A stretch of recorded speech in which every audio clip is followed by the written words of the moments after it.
Lur, selamat datang di Ngidul Ngelebum Film Jadul. Kabarnya gimana dulur-dulurku, kabarnya gimana? Ada orang bilang tak kenal maka tak sayang. Udah kenalan udah sayang, dianya nggak sayang. Balik mana ambek aku Icang, dan kali ini kita akan mengidul film Korea bergenre action thriller yang waduh seru tapi ironis lur, yaitu Why a Monster Boy tahun 2013, mengisahkan tentang seorang bocil yang dibesarkan oleh 5 orang kriminal dan si bocil sama sekali tidak ingat asal usulnya sampai akhirnya ketika remaja tanpa sengaja dia mengetahui asal usul dirinya ketika menjalankan misi kriminal bersama kelima ayah angkatnya. Seperti apakah keseruan film ini? Langsung aja kita ke requestan pertanyaan ngawur dari dulurku Pancers ya. Cak, kalau orang BAB di WC jongkok tapi malah duduk gimana? Ya bisa lur, tapi resikonya ya agak nempel lah gitulah. Monggo sketsaken. 내가 결정해. 알았어?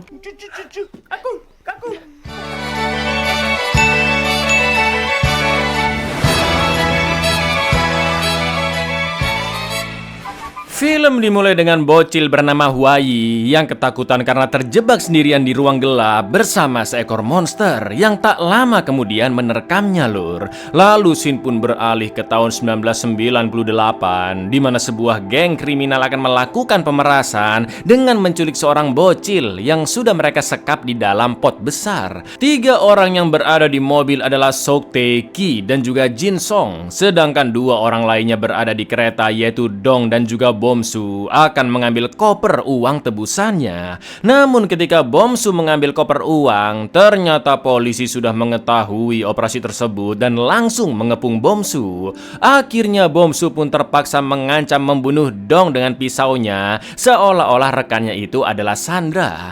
Namun karena terpojok, Bomsu terpaksa menembak koper itu hingga terbuka dan keluar kereta tanpa mengambil uang sepeser pun. Lalu dia menembak salah satu polisi hingga tewas, juga menusuk polisi lain yang ada di peron. 그거 좀 볼 수 있어요? 여기 보시면 칼날이 경찰이 탔어.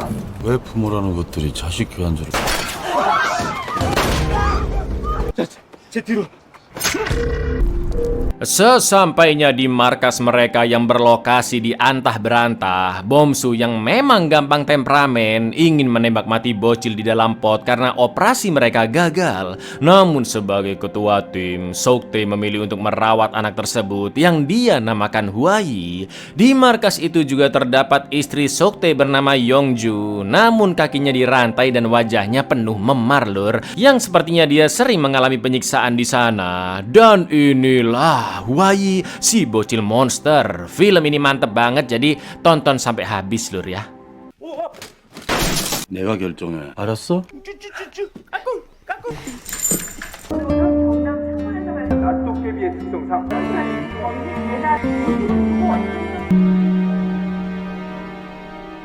14 tahun kemudian, seperti biasa Sok Tae DKK masih melakukan aksi kriminalnya. Selama ini mereka berhasil lolos karena tidak pernah meninggalkan jejak, hanya mengambil uang dan tidak pernah mencuri barang agar tidak terlacak. Kali ini Sok Tae and the Gang akan merampok rumah mantan jaksa sebut saja Pak Ijo. Ki dan Jin tetap di mobil, sedangkan Sok Tae, Bomsu dan juga Dong masuk ke dalam rumah. Saat itu Pak Ijo sedang asik pijat refleksi dengan mas-mas tunanetra, panggil saja Sujarwo. Akan tetapi Pak Ijo sengaja memberikan jempol yang salah ke scanner sidik jari di brankas uang agar alarm menyala. Sok Tae pun membuka topengnya lalu menyuruh anak buahnya membunuh Pak Ijo karena berani melawan. Dan Bomsu si pembunuh berdarah dingin pun tanpa basa-basi langsung menembak Pak Ijo di lehernya. Setelah mencoba-coba jari-jari Pak Ijo yang lain, akhirnya brankas pun terbuka. Lalu Dong dan Bomsu segera memasukkan uang-uangnya. Di lain sisi, Sok Tae mengancam akan membunuh Sujarwo jika dia berani melaporkan mereka ke polisi.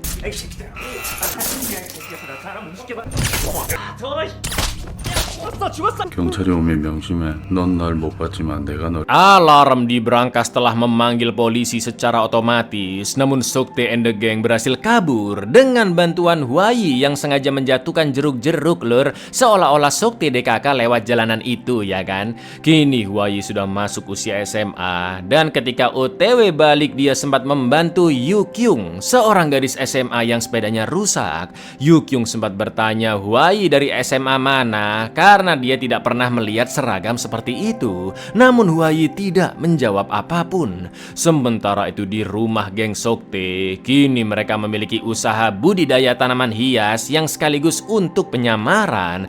Jin sempat menegur Sukte karena mereka bisa mendapat masalah setelah membunuh Paijo yang merupakan mantan jaksa. Apalagi Sujarwo juga dibiarkan begitu saja meski sudah diancam untuk tetap diam. 야 남학생 나 좀 도와주면 안 돼? 너 이 동네 살지? 야 남학생 너 이름이 뭐야? 화이야. 그래도 전직 검사야. 어차피 이게 계획 아니야? Selama 14 tahun, Huai hidup bersama kelima ayahnya yang merupakan kriminal kelas kakap. Namun mereka semua begitu menyayangi Huai lur. Meski Huai tidak disekolahkan, tapi dia anak yang cerdas karena sering diajari oleh Sukte DKK, terutama dari Jin, otak dari geng tersebut yang sering menyusun strategi. Sedangkan jas yang Huai pakai kemana-mana untuk menunjukkan jika dia hanya anak sekolah biasa. Setibanya di rumah, Huai sempat memperhatikan monster aneh yang berada di basement. Lalu atas andilnya di perampokan tadi, Huai juga mendapatkan komisi. Sementara Yongju masih tinggal di sana dan meskipun kakinya sudah tidak dirantai, namun jalannya tertatih-tatih dan terlihat jempol kaki kanannya yang sudah putus lur. 오늘도 고생했네. 이거 써. 내가 먹고 싶다고 말했나? 아니요, 원래 좋아하시잖아요. Selain diajarkan pelajaran sesuai umurnya, Huai juga dilatih menembak dan skill snipernya sangat hebat lur. Karena gurunya adalah Bomsu, anggota yang bertanggung jawab dengan persenjataan. Di lain sisi, Jin ditelepon oleh detektif korup yang biasa bekerja sama dengan geng Sukte, yaitu Chang Ho. Dia memberi misi dari seorang kontraktor sebut saja Ngadimin untuk menyingkirkan CEO perusahaan semen bernama Im Yung Taek karena dia tidak mau pindah dari rumahnya. Padahal area tersebut akan direnovasi total oleh Ngadimin. Akan tetapi Jin tidak merespon dengan serius dan langsung menutup telepon karena Sukte DKK bukan komplotan preman atau tentara bayaran, melainkan tim kriminal profesional. 한번 해결해 볼 테요? 우리가 무슨 용역 깡패냐? 안 나가는 거래 그 사람들. 임영택의 잘 임영택. Karena sebentar lagi Huai memasuki usia kuliah, Jin sudah membuatkan identitas palsu dan mendaftarkan Huai kursus bahasa Inggris selama 3 bulan agar selanjutnya Huai bisa kuliah di suatu kampus kesenian. Karena Huai berbeda dari Sukte and the gang yang memang sudah terbiasa dengan dunia kriminalitas. Di lain sisi, Huai jago gambar dan sering nongki di kafe saat anak-anak pulang sekolah. Karena Huai sangat menginginkan kehidupan normal seperti remaja seumurannya. Namun di siang itu Huai ingin ngobrol-ngobrol lagi dengan Yu Kyung dan sengaja menunggunya di dekat sekolah Yu Kyung. Namun saking kesenangan melihatnya, Huai sampai tidak fokus dan hampir ketabrak truk lur. Untungnya Huai masih selamat dan mereka berdua pun ngobrol ngalor ngidul sampai tukeran nomor HP. Di saat yang sama, Ki baru keluar dari klub sama Mbak Elsie dan memanggil Huai, yang akhirnya Huai terpaksa jujur ke Yu Kyung jika Ki adalah ayahnya, padahal bapaknya ada 5 ya kan.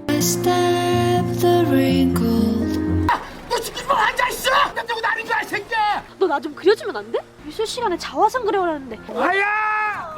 아는 사람이야? 우리 아빠. Huai pun menyetir mobil karena Ki kobam parah. Tapi dilalahnya ada razia polisi di jalan. Dan jelas Huai pasti akan ditilang karena masih di bawah umur. Gak pakai lama Huai langsung mengegas mobil. Yang akhirnya polisi pun mengejar Huai. Dan 브레이크 밟고 속도를 줄여. Pasca perampokan Paijo, Sujarwo masih diinterogasi tapi ceritanya selalu berubah-ubah terus karena dia takut dengan ancaman Sukte jika membocorkan keterlibatan gengnya. Selain Chang Ho si detektif korup, di sana juga datang detektif kasus kejahatan antar kota bernama Jung Min. Melihat gestur Sujarwo, Jung Min pun yakin dia telah diancam oleh pelaku perampokan agar tetap diam. Jung Min berusaha menggertak dengan memanfaatkan Sujarwo sebagai umpan agar pelaku perampokan segera muncul dan membunuhnya. Jelas Sujarwo yang ketakutan terpaksa menjelaskan tentang insiden tersebut. Meski dia tidak bisa melihat sekelilingnya, tapi Sujarwo mencium aroma tanaman jintan. Ya, dengan ini posisi Sukte and the Gang mulai terancam karena bau tersebut berasal dari tangan Sukte yang sering merawat tanaman jintan dagangannya. 하지만 당신 죽이러 올 거. 그때 확 잡아라. 그러고 나가요? 웃었어요. 시체를 만지면서도 계속 봤죠, 얼굴. 그 눈 사람 눈이 아니야. 향나무 냄새가 났어요. Chang Ho pun langsung mengabarkan Jin dengan mengirimkan kode darurat jika Sujarwo sudah memberikan informasi. Sukte DKK termasuk Huayi pun langsung ke gudang senjata mereka lalu pergi ke gedung di seberang kepolisian dan Sukte pun meminta Huayi untuk menembak mati Sujarwo dengan senapan snipernya. Tapi yang terjadi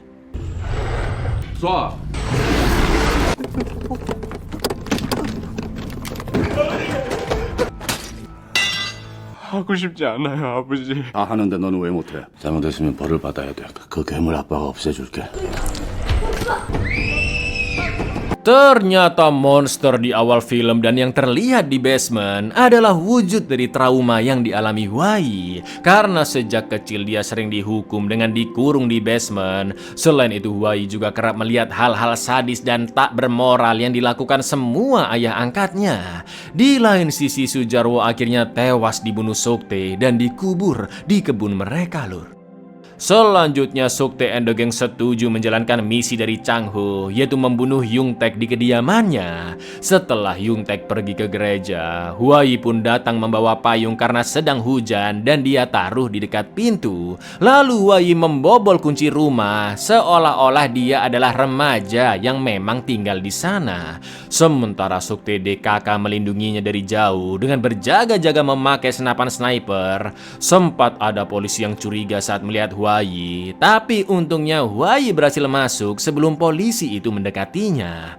Lalu setelah pintu terbuka, barulah Sukte dan rekan-rekannya masuk ke dalam agar bisa membunuh Yung Taek ketika dia pulang dari gereja. Namun sebelum Sukte DKK datang ke sana, Huayi sempat menemukan foto seorang bocil dan beberapa lukisan. Selain itu, istri Yung Taek bernama Kim Sunja sedang bersembunyi ketakutan di lemari dan mengabarkan suaminya jika rumah mereka dibobol orang tak dikenal. 기다려. 다녀왔습니다.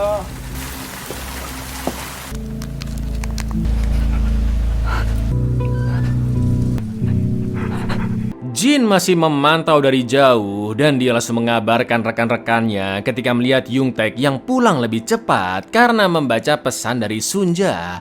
Saat itu juga Bomsu memukulnya dengan tongkat baseball lalu menyeret Yung Taek ke kamar dan ternyata Yung Taek tidak memiliki kaki kiri, lur. Namun tiba-tiba terdengar suara gerusak-gerusuk yang ternyata Sunja berhasil kabur dan Sukte pun menyalahkan Huayi yang tidak menghentikannya. Bomsu berusaha mengejar, namun Sunja beruntung karena bertemu dua pria yang kebetulan lewat. Salah satunya pun nekat menghampiri Bomsu tapi langsung dibuat koit sama dia, lur.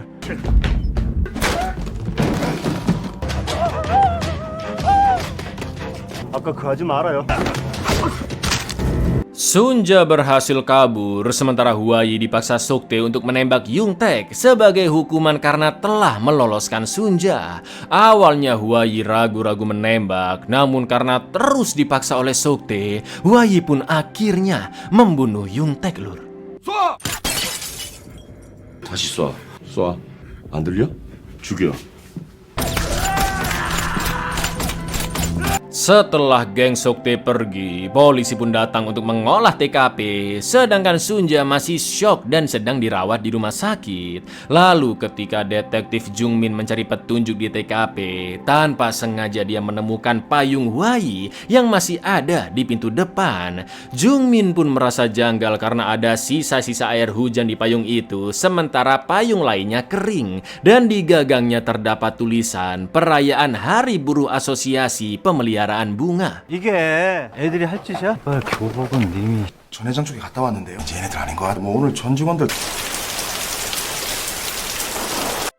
Jungmin mulai menemukan benang merah antara pembunuhan itu dengan kesaksian Sujarwo yang mengatakan jika dia mencium aroma tanaman jintan. Di lain sisi, Hwayi masih terpukul dan hanya berdiam diri di kamarnya karena teringat pembunuhan yang dia lakukan. Namun Hwayi begitu terkejut ketika Yongju mengatakan jika foto yang ditemukan Hwayi di TKP adalah Hwayi ketika masih kecil.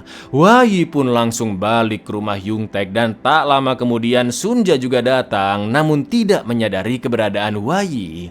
Setelah itu Hwayi masuk ke ruangan bocil yang masih tertata rapi. Juga terdapat banyak brosur anak yang hilang 14 tahun lalu dan pencarian pun dihentikan sejak 7 tahun silam. Selain itu juga ada berita tentang Yungtek dan Sunja yang dulu kehilangan anak laki-lakinya bernama Gun Yung. Ya, foto di brosur adalah Hwayi saat masih kecil. Atau dengan kata lain, Yungtek dan Sunja adalah orang tua kandungnya, lur. Ternyata mereka tidak mau pindah dari sana karena masih berharap anaknya akan pulang. Namun ironisnya setelah bertemu lagi sejak diculik 14 tahun lalu, Hwayi justru mengkoitkan ayahnya sendiri. Sungguh scene yang begitu ironis. Apalagi Hwayi juga melihat Sunja yang berusaha bundir karena tidak sanggup menanggung beban hidup sendirian.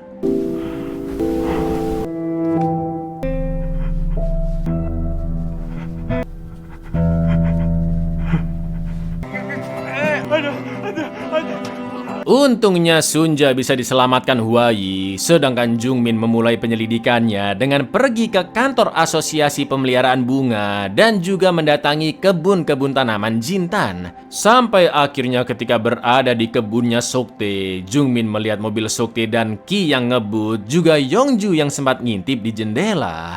Tak lama kemudian Jin datang dan mempersilahkan Jungmin melihat tanaman-tanaman di sana, yang salah satunya adalah pohon bernama Hwayi. Jin pun sadar Jungmin adalah detektif, namun dia tetap bersikap tenang agar tidak dicurigai. Beberapa jam setelah kematian Sunja, Sokte DKK pun panik karena Hwayi masih belum pulang. Ternyata Hwayi bersembunyi di ruangan Jin dan langsung menodongnya sampai Jin memberitahu apakah foto bocil itu benar-benar Hwayi. Dan 아는 아인가요? 화이야 너 지금 영주하지 그 아이 왜 안 나가고 있어? 기다렸대요. 아이가 돌아올까봐. setelah membunuh Jin, Hwayi pun berniat membunuh semua ayah angkatnya untuk balas dendam. Karena selama ini mereka tidak pernah memberitahu siapa Hwayi sebenarnya. Bahkan Sokte sampai menyuruh Hwayi membunuh ayahnya sendiri. Sokte yang melihat jasad Jin pun langsung mengabarkan rekan-rekannya untuk berhati-hati dengan Hwayi. Sementara itu di rumah sakit, tangan kanannya Ngadimin mewanti-wanti Changho agar segera membunuh Sunja di rumah sakit. Dan Changho pun akhirnya mengutus seorang kroco untuk membunuh Sunja di kamarnya. Tapi tiba-tiba, lur,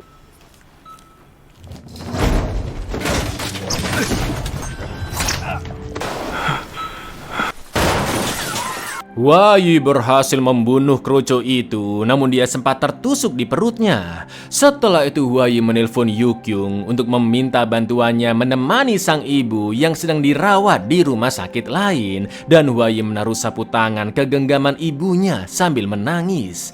Setelah itu Hwayi pun pergi ke gudang senjata dan melawan Bomsu yang juga datang ke sana. 인천 사람들 내가 다 김선자가 죽어야 돼.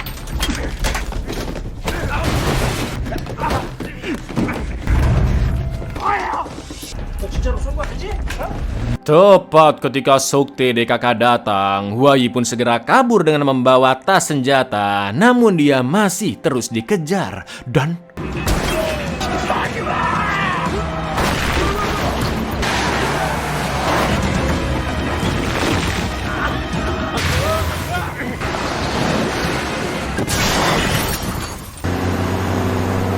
Jungmin masih meneruskan investigasinya dan setelah mengamati brosur pencarian anak hilang, Jungmin pun teringat dengan video penculikan tahun 1998 yang direkam oleh suatu komplotan di mana terdapat seorang bocil yang diculik lalu dimasukkan ke dalam pot dan komplotan itu meminta uang tebusan. Betul sekali lur, video itu direkam oleh Soktae DKK saat menculik Hwayi. Sementara itu Hwayi pun kabur ke gudang tempat dulu pertama kali dia diculik oleh Soktae. Lalu Hwayi menghubungi Soktae dan meminta semua ayahnya datang ke sana jam 10 pagi. Tak lama kemudian monster pun kembali muncul. Namun sekarang Hwayi sudah tidak lagi takut dan perlahan wujud monster pun itu musnah. 몇 시까지 아빠들 모두 데리고 기다릴게요. Selain menyuruh Soktae DKK ke gudang, Hwayi juga memberikan kertas pesan ke satpam kantornya Ngadimin untuk memancing kroco-kroconya juga datang ke sana dan berjanji akan menyerahkan Sunja jika diberikan uang tebusan dalam jumlah banyak. Keesokan paginya Soktae and the gang sampai di gudang yang sudah dipenuhi oleh kroco-kroconya Ngadimin, namun Ki diminta menunggu di luar karena dia yang paling tidak tega menyakiti Hwayi. Lalu saat kroconya Ngadimin menelpon nomor yang tertera di kertas pesan, tiba-tiba sesuatu yang sangat mengerikan pun terjadi lur.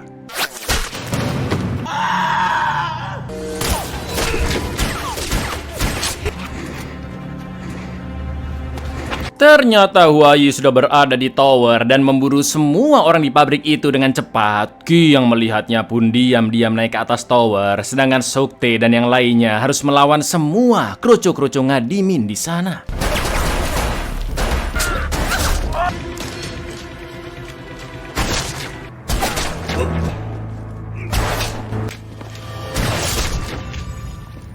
Bomsu dan Dong yang terluka parah akhirnya tewas. Begitu pula dengan tangan kanan Ngadimin yang tewas ditembak Soktae. Di lain sisi Changho sudah menemukan Sunja yang didaftarkan ke rumah sakit lain atas nama Yu Kyung. Setelah itu Hwayi akan menembak Soktae yang keluar dari gudang. Namun tembakannya meleset dan Ki yang sudah sampai atas berusaha menghentikan Hwayi. Lalu yang terjadi lur, 그만해. 똑같아.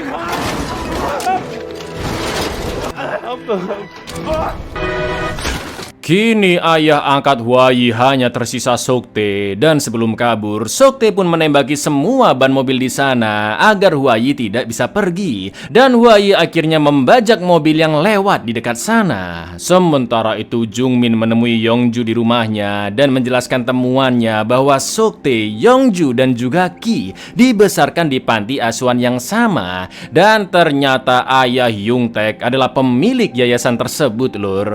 Mendengar itu Yongju pun hanya bisa terdiam dan menangis karena teringat masa lalu kelamnya dahulu. Di lain sisi Yu Kyung ditangkap oleh Changho karena telah membantu Hwayi menyelamatkan Sunja. Namun tak lama kemudian Soktae pun datang dan tiba-tiba menembak endasnya Changho. 이 집 소유 주식 남편이 윤석 동거인이 윤기 모두 인천 성지 보육원주 그 당시 이명택의 부친이 아 씨발 진짜.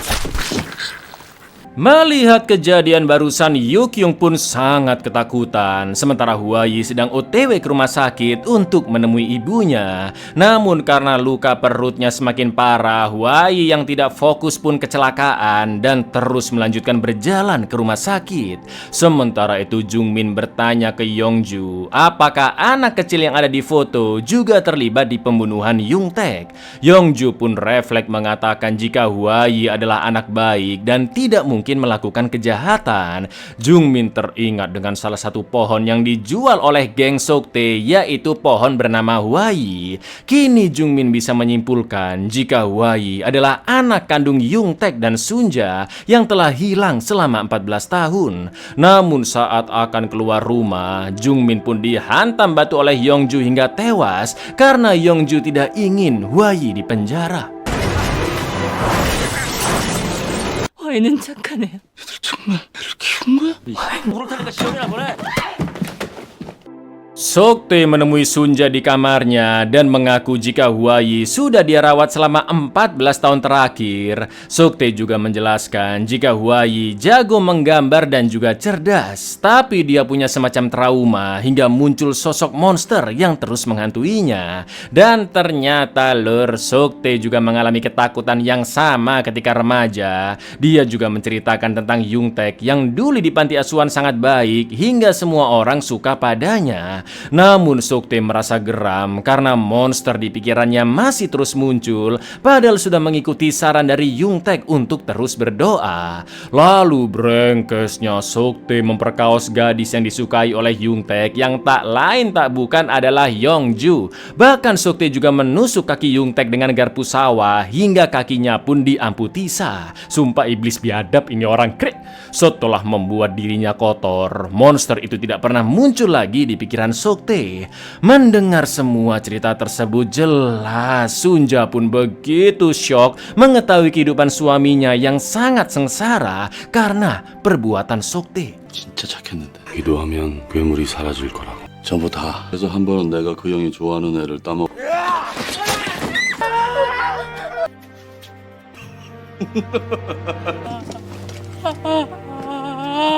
Huayi yang terseok-seok terus berlari menuju rumah sakit, namun dia sangat terpukul begitu melihat kondisi ibunya karena ternyata lur,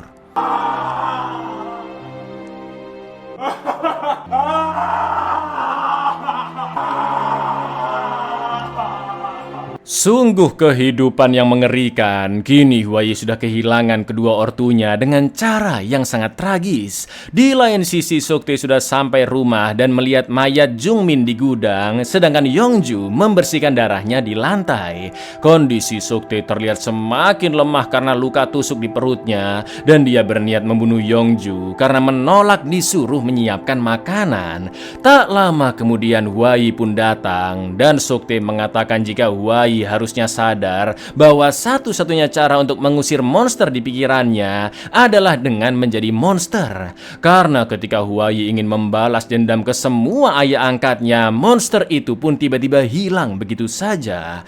Tapi tiba-tiba Jungmin yang ternyata masih hidup langsung menodongkan senjatanya ke Soktae dan Huayi. Lalu yang terjadi? 식사 준비해. 이제 안 해. 안 해? 그만하세요. 그거 봐. 내가 온다고 했잖아. 훨씬 편해졌잖아. 이제 안 보이지? 이런 개가. Huayi pun menembak kaki Soktae karena dia terus menendang Yongju. Sedangkan Jungmin menembak lengan Huayi dan Soktae pun membalas dengan menembak endasnya Jungmin. Lalu Soktae mengancam akan membunuh Yongju jika Huayi tidak menurunkan pistolnya. Huayi pun terpaksa menyerah dan meminta maaf sampai akhirnya. 바보 같은 새끼. 제가 잘못했어요. 제가 잘못했어요, 아버지. 그래, 그동안 힘들었지. 이제 다 끝났다.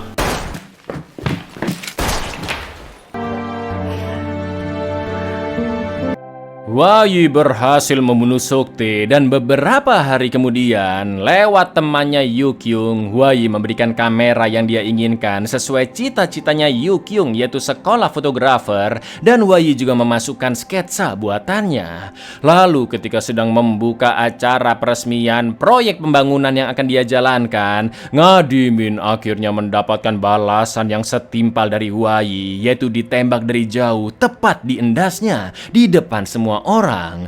Setelah itu film pun ditutup dengan Huayi yang memberikan jeruk ke Yongju di rumah sakit. 대박. 완전 부러워. 전 회장님 바쁘실 텐데 어려운 걸음 하셔.